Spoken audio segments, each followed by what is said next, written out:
أن الله يعلم ما في السماوات وما في الأرض ما يكون من نجوى ثلاثة إلا هو رابعهم ولا خمسة إلا هو سادسهم ولا أدنى من ذلك ولا أكثر إلا هو معهم أينما كانوا ثم ينبئهم بما عملوا يوم القيامة إن الله بكل شيء عليم. آیتن نه خبر چې الله د ځمکې او اسمانونو په هر شي باندې عالم دی. هیڅ کله داسې نه کیږي چې د دریو تنو کوم پټ مجلس وي او د هغو په منځ کې څلورم الله نه وي، یا د پنځو تنو پټ مجلس وي او په هغو کې شپږم الله نه وي. د پټو خبرو کوونکي کله دې نه کم وي یا زیات، هغوی چې هر چیرته وي الله ورسره دی. بیا به د قیامت په ورځ هغو ته دا وښیي چې هغوی څه کړي دي. الله په هر شي باندې عالم دی.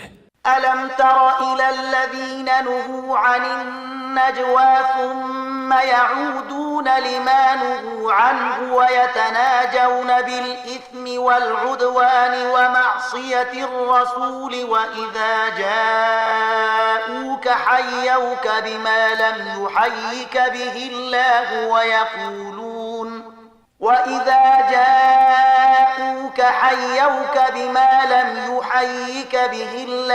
ويقولون في أنفسهم لولا يعذبنا الله بما نقول حسبهم جهنم يصلونها فبئس المصير.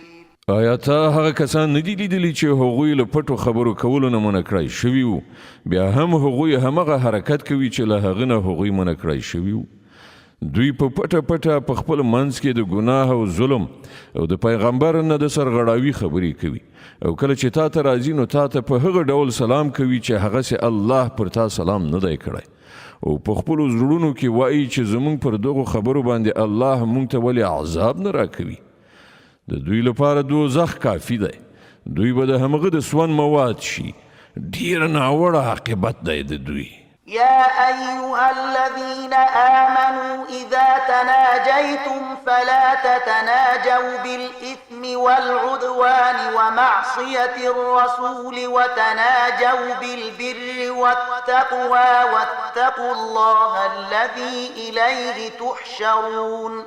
ای مؤمنانو، کله چې تاسو په خپلو منځو کې پټې خبرې کوئ نه د ګناه او تیری او له پیغمبر نه د سرغړاوي خبرې نه، بلکې د نیکۍ او تقوا خبرې وکړئ، او له هغه خدای نه ویریدونکي اوسئ چې د هغه حضور ته په حشر کې ستاسې وړاندې کیدل دي. إنما النجوى من الشيطان ليحزن الذين آمنوا وليس بضارهم شيئا إلا بإذن الله وعلى الله